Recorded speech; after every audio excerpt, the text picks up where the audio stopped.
After a routine takeoff from Jakarta, Indonesia, Silk Air Flight 185 reaches cruising altitude. Good afternoon, ladies and gentlemen. This is your captain. My name is Zhu Ming. On the flight deck this afternoon, with me is First Officer Duncan Ward. The Boeing 737 is carrying 97 passengers and 7 crew to the airline's home base, Singapore.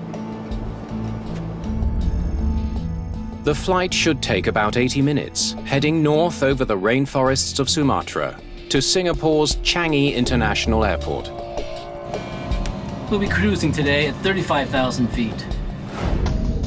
Su Ming was an experienced Singapore Air Force pilot. He'd been in their aerobatic team.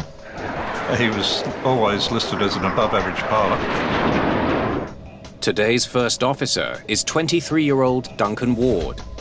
The New Zealand-born pilot has been flying with Silk Air for little more than a year. Duncan initially found flying at the age of about 14. Suddenly he had a purpose in life. I think that's the best way to describe it.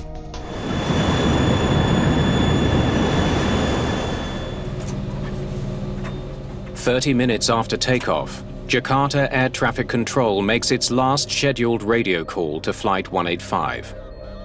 Silk Air 185, maintain 350. At Pardee, contact Singapore 134.4.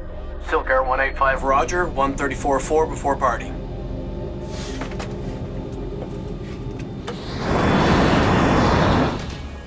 Moments later, while cruising at 35,000 feet, the plane unexpectedly banks sharply.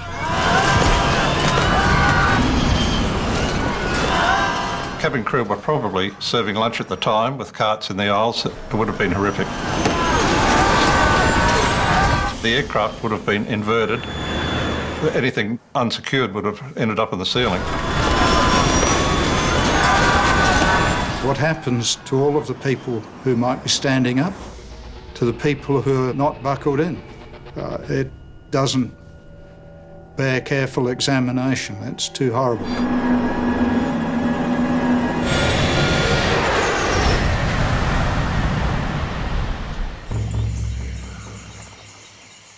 All 104 passengers and crew have been killed. The 737 is submerged beneath the murky, muddy waters of Indonesia's Musi River.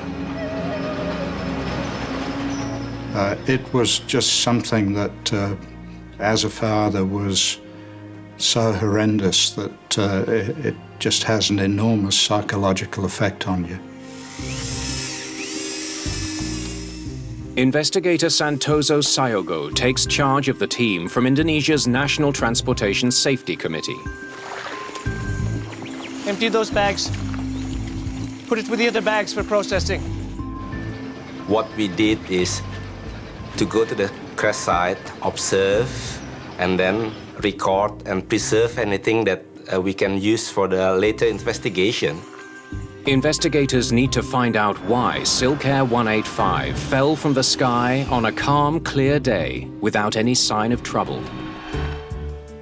Because the 737 is American-made, U.S. air accident investigator Greg Feith is called in. It's good to see you. One of our primary concerns was trying to get the flight data recorder and the cockpit voice recorder, because that was really going to help in establishing the course of the investigation, what directions, what elements that we really needed to focus our energies on. Searching the Musi River for the 2 black boxes is a physical ordeal. The visibility in the water was basically 6 inches in front of your face. They had to swim down and feel on the bottom in the mud what they thought were pieces, grab them, and bring them to the surface. On day 5 of the investigation, a major breakthrough. The flight data recorder, or FDR, is finally located in the river's muck. I can confirm. It is the FDR. Slightly damaged, but it doesn't look too bad. We sent the flight data recorder to our laboratories at the National Transportation Safety Board because the Indonesians didn't have a lab facility like that. While divers continue desperately searching for the other black box, the cockpit voice recorder, or CVR,